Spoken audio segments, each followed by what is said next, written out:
Welcome to the video. Page 3 continuation ಮಾಡೋಣ. ಸ್ವಸಹಾಯ ಗುಂಪಿಗೆ ಸಾಲ, ಅದರ ತೊಡಗಿಸುವಿಕೆ ಬ್ಯಾಂಕ್, ಪ್ರಾಥಮಿಕ ಕೃಷಿ ಪತ್ತಿನ ಸಹಕಾರ ಸಂಘ ಯಾವ ಅನುಪಾತದಲ್ಲಿ ಒದಗಿಸುತ್ತದೆ? 1:4 ಅಂದರೆ 1:4. ಸ್ವಸಹಾಯ ಗುಂಪಿನಲ್ಲಿ ಸಾಲದ ಉದ್ದೇಶವನ್ನು ನಿರ್ಧರಿಸುವವರು ಯಾರು?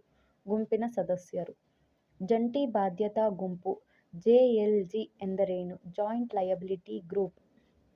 ಸ್ವಸಹಾಯ ಗುಂಪಿನ ಸಾಲವನ್ನು ಯಾವ ಉದ್ದೇಶಕ್ಕೆ ಬಳಸಬಹುದಾಗಿದೆ? ಕೃಷಿಗೆ, ಸಾಮಾನ್ಯ ಉದ್ದೇಶ, ಕುರಿ ಖರೀದಿಗೆ. NI ಕಾಯ್ದೆ ಎಂದರೇನು? ನೆಗೋಷಿಯಬಲ್ ಇನ್ಸ್ಟ್ರುಮೆಂಟ್ ಕಾಯ್ದೆ ಅಂತ. ಸಾಮಾನ್ಯವಾಗಿ ಜಿಲ್ಲಾ ಕೇಂದ್ರ ಸಹಕಾರ ಬ್ಯಾಂಕ್ನ ಕಾರ್ಯವ್ಯಾಪ್ತಿ ಪೂರ್ಣ ಜಿಲ್ಲೆ. ನಮ್ಮ ರಾಜ್ಯದ ಕೇಂದ್ರ ಬ್ಯಾಂಕ್ ಭಾರತೀಯ ರಿಸರ್ವ್ ಬ್ಯಾಂಕ್. ಹಾಲಿ ರಿಸರ್ವ್ ಬ್ಯಾಂಕ್ನ ಗವರ್ನರ್ ಶಕ್ತಿಕಂಠ ದಾಸ್. ಸಾಮಾನ್ಯವಾಗಿ ಬ್ಯಾಂಕ್ನ ಆರ್ಥಿಕ ತಂತಿ ಎಂದರೆ ಜಮಾ ಖರ್ಚು, ಲಾಭ ನಷ್ಟ ತಂತಿ ಮತ್ತು ಆಸ್ತಿ ಜವಾಬ್ದಾರಿ ತಂತಿ. ಚೆಕ್ ಅಡ್ಡರಸ್ತೆ ಎಂದರೇನು?